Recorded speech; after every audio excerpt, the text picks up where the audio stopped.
Class 9 और हमारा chapter चल रहा था सजीव की संरचना। और इसमें हमने बात करी थी कोशिका के बारे में या कोशिका की संरचना के बारे में। मैंने बताया था कोशिका के मुख्य रूप से 3 भाग थे। कोशिका झिल्ली सबसे बाहरी भाग था, केंद्रक और कोशिका द्रव्य। उसके बाद प्रीवियस मैंने 3 वीडियो में हम बात कर रहे हैं कोशिका द्रव्य में पाए जाने वाली सजीव संरचनाएं, जिन्हें हम कोशिकांग कहते हैं, उसके बारे में बात कर रहे हैं। तो कोशिकांग को मैंने क्या क्या डिफाइन कर दिया था, माइटोकॉन्ड्रिया बता दिया, लवक बता दिया, अंतःप्रद्रवी जालिका बता दी, लाइसोसोम के बारे में बता दिया था। और आज का जो हमारा टॉपिक रहेगा वो है राइबोसोम, गोल्जी कॉय, तारककाय और रिक्तिका। इनके बारे में हम बात करेंगे कि ये सब क्या चीजें हैं। तो सबसे पहले हम बात करते हैं राइबोसोम।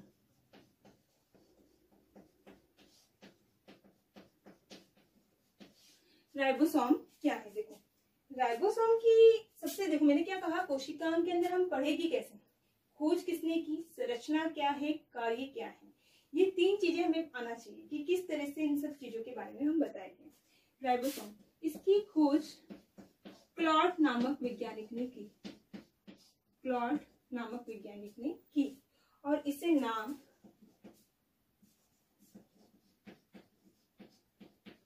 पैलेट ने दिया, नाम पैलेट ने दिया। राइबोसोम की खोज क्लॉड नामक वैज्ञानिक ने की, ध्यान रखना, और नाम किसने दिया, पैलेट ने दिया। अगर हम इसकी कोशिका में उपस्थिति की बात करें कि ये कोशिका में कहाँ पाया जाता है, कैसे उपस्थित होता है, तो आप ध्यान दो इसकी उपस्थिति, ये कोशिका द्रव्य में, जो कोशिका द्रव्य है, केंद्र झिल्ली और केंद्र के मध्य पाए जाने वाला द्रव्य, कोशिका द्रव्य में स्वतंत्र रूप से पाए जाते हैं। और कहाँ पाए जाते हैं, खुरदरी अंतःप्रद्रवी जालिका के रूप में, खुरदरी अंतःप्रद्रवी जालिका पर दानों के रूप में ये राइबोसोम पाए जाते हैं। तो मैंने आपकी इसकी बता दी कि जैसे मान लो ये कोशिका है, ये केंद्रक है, और केंद्रक के अंदर ये मतलब राइबोसोम कहाँ पाए जाते हैं, कोशिका द्रव्य। ये जो भाग है कोशिका द्रव्य है, स्वतंत्र रूप से दानों के रूप में बिखरे हुए रहते हैं। और खुरदरी जो अंतःप्रद्रवी जालिका है, ये खुरदरी अंतःप्रद्रवी जालिका है, इस पर दानों के रूप में पाए जाते हैं।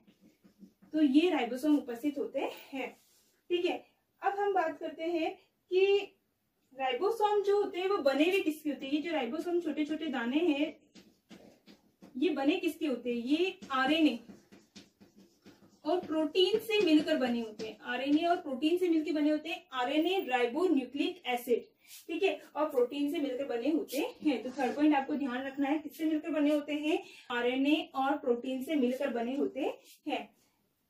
अब मैंने आपको बताया था कोशिका केंद्रक के आधार पर कितने प्रकार की होती है, 2 प्रकार की। एक तो बताई थी प्रोकैरियोटिक कोशिका और दूसरी क्या बताई थी मैंने आपको, यूकैरियोटिक कोशिका।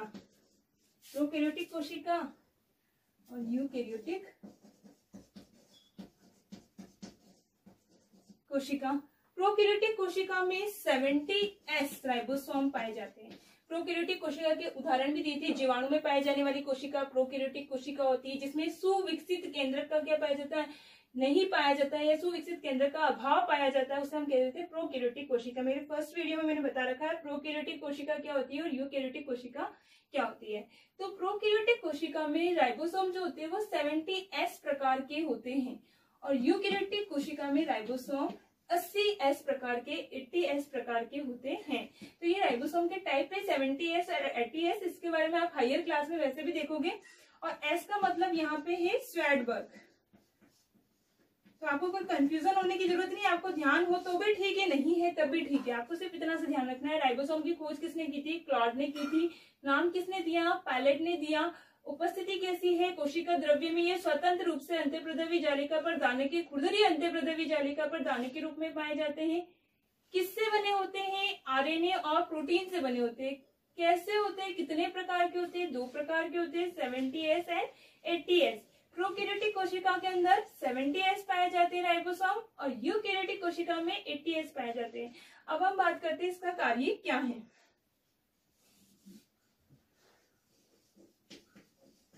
राइबोसोम का मोस्ट इंपॉर्टेंट कार्य है प्रोटीन संश्लेषण करना। प्रोटीन संश्लेषण करने का कार्य क्या होगा, राइबोसोम का। तो हमारा एक कह सकते हैं ऑर्गेनेल्स कंप्लीट हो जाता है राइबोसोम। अब राइबोसोम के बाद हम बात करेंगे गोल्जी कॉइल। गोल्जी कॉइल क्या है?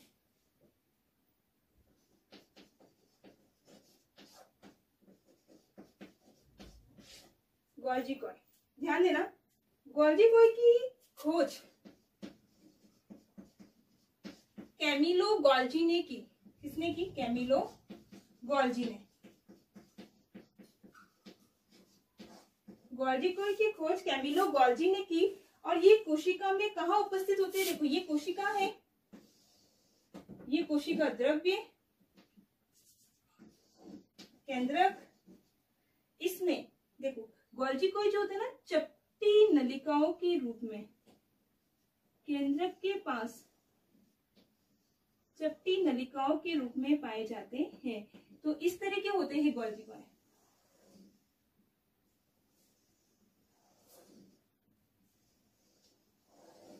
ठीक है,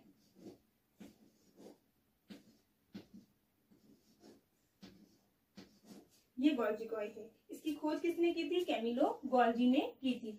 ध्यान रखना, इसकी उत्पत्ति कहाँ से होती है, किससे उत्पत्ति होती है? मैंने एक टॉपिक पहले पढ़ा दिया, कोशिकांग अंत्यप्रदवी जालिका से। इसकी उत्पत्ति किससे होती है? अंत्यप्रदवी जालिका से।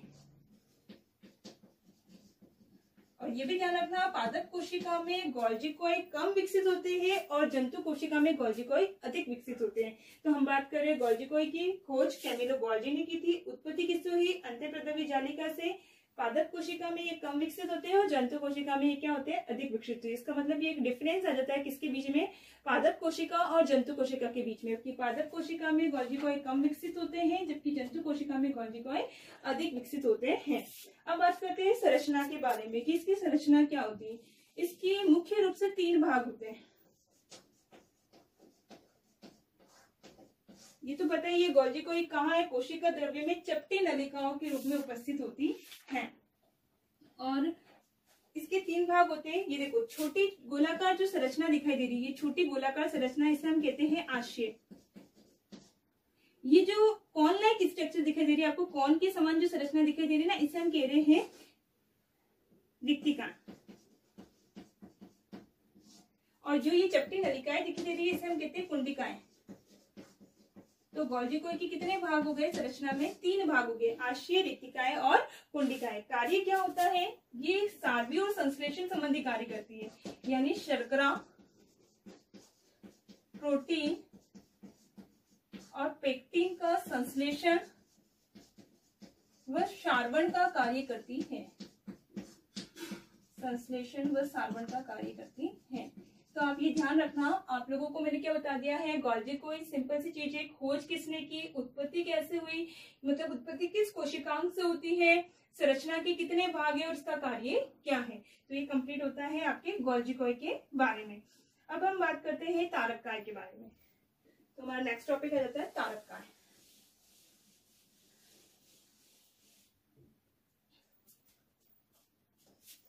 तारककाय, तारककाय क्या है? देखो, कोई भी कोशिका, तारककाय तारे के समान आकृति वाला कोशिका। तारककाय का मतलब क्या है? तारे के समान आकृति वाला कोशिका। इसकी खोज वॉन बेंडेन ने की थी। खोज किसने की? वॉन बेंडेन ने। और नाम किसने दिया? जॉन बॉवेरी ने। जॉन बॉवेरी।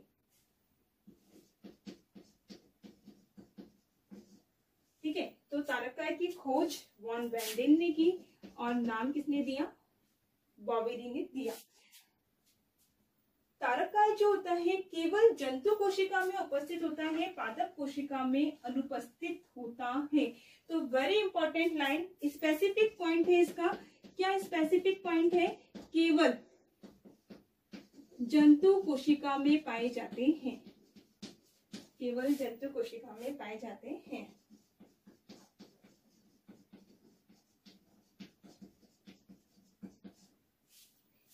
पादप कोशिका में नहीं पाए जाते। इसका मतलब ये एक अंतर हो जाता है जंतु कोशिका और पादप कोशिका के अंदर। तो मैं ना डिफरेंशियल करते हुए चल रही हूँ, आप लास्ट में बताओगे कि पादप कोशिका और जंतु कोशिका में अंतर लिखिए जब आपको ध्यान रहेगा। केंद्रक के पास कहाँ पाए जाते, देखो कोशिका द्रव्य में केंद्रक के पास तारे समान आकृति के रूप में पाए जाते हैं। प्रत्येक तारक काय के 2 तारक केंद्र होते हैं। प्रत्येक तारक काय के कितने तारक केंद्र होते हैं, 2 तारक केंद्र होते हैं। जैसे कि ये तारक काय है और उसके कितने केंद्र हैं, 2 तारक केंद्र है। और ये तारक केंद्र एक दूसरे के कैसे है, लंबवत स्थिति में होते हैं। ये दोनों तारक केंद्र कैसी स्थिति में, एक दूसरे के लंबवत स्थिति में होते हैं। अब इसका कार्य क्या है, देखो कार्य क्या है, कोशिका विभाजन के समय, कोशिका विभाजन के समय तरकु तंतु का निर्माण करते हैं, तरकु तंतु का निर्माण करते हैं। अब ये तरकु तंतु क्या है, ये एक नया नाम आ रहा है। तरकु तंतु क्या है, तरकु तंतु से कंफ्यूजन होने की जरूरत नहीं है। तरकु तंतु को हम कोशिका विभाजन जब हम पढ़ेंगे, समसूत्री और अर्धसूत्री विभाजन आके आएगा, कोशिका विभाजन उसमें समझेंगे। अभी सिर्फ आप कार्य ध्यान रखिए, कोशिका विभाजन के समय तरकु तंतु का निर्माण करती है। दूसरा, कुछ सूक्ष्म जीव है जैसे कि युग्लिना है, पैरामीशियम है, इनके जो गमन अंग होते हैं, कशाभिका, पक्षमार्ग का आधार बिंदु का निर्माण कार्य कौन करता है, तारक काय करता है। इनके आधार बिंदु का निर्माण करता है। ठीक है, तो जैसे कि ये युग्लिना है और इसके जो ये गमन अंग निकले हुए हैं, ये फ्लैजिला है, ये कशाभिका है। इन कशाभिका का जो आधार बिंदु होता है, इस आधार बिंदु का निर्माण कौन करता है, तारक काय करता है। तो तारक काय क्या काम करता है, ध्यान से देख लो। इसकी खोज किसने की थी, वॉन बेंडेन ने की थी। नाम किसने दिया, बॉवेरी ने दिया था। स्पेसिफिकली हमें क्या ध्यान रखना है कि ये केवल जंतु कोशिका में पाया जाता है, पादप कोशिकाओं में नहीं पाया जाता है। प्रत्येक तारक काय क्या होता है, केंद्रक के पास तारे के समान आकृति के रूप में उपस्थित होता है। 2 केंद्र होते हैं, तारक केंद्र कहलाते हैं, लंबवत स्थिति में होते हैं। कार्य क्या है, तरकु तंतु का निर्माण करता है, सूक्ष्म जीव के जो गमन अंग होते हैं उसके आधार बिंदु का निर्माण करता है। तो ये तो हमारा हो गया तारक काय। नेक्स्ट हम बात करेंगे रिक्तिका की। तो आज हमारे कोशिकांग लगभग कंप्लीट हो जाएंगे। अब है रिक्तिका की। रिक्तिका क्या है, कोशिका की, ये कोशिका है, कोशिका द्रव्य में, ये केंद्रक और ये क्या है, कोशिका द्रव्य में सूक्ष्म अथवा बुलबुले समान आकृति, सूक्ष्म अथवा बड़ी बुलबुले समान संरचना क्या कहलाती है, रिक्तिका कहलाती है। देखो कोशिका के अंदर कोशिका के कोशिका द्रव्य में सूक्ष्म अथवा बुलबुले समान संरचनाएं क्या कहलाती है, रिक्तिका कहलाती है। पादप कोशिका में रिक्तिकाएं बड़ी पाई जाती है, ध्यान देना। पादप कोशिका में रिक्तिका कैसी पाई जाती है, बड़ी।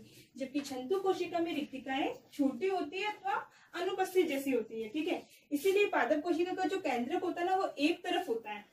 किसका होता है, मध्य स्थिति में नहीं होता, क्योंकि इसमें रिक्तिका क्या है, बड़ी है। अब देखो इस रिक्तिका के बारे में बात करिए। जो रिक्तिका है, रिक्तिका का जो बाहरी आवरण है, रिक्तिका जिस झिल्ली द्वारा आवृत रहती है, उस झिल्ली को टोनोप्लास्ट कहते हैं। क्या कहते हैं, टोनोप्लास्ट। रिक्तिका जिस झिल्ली द्वारा आवृत रहती है उसे हम क्या कहते हैं, टोनोप्लास्ट। इस टोनोप्लास्ट में, यह टोनोप्लास्ट जिस द्रव्य को घेरा रहता है उस द्रव्य को कहा जाता है कोशिका रस। क्या कहा जाता है, कोशिका रस।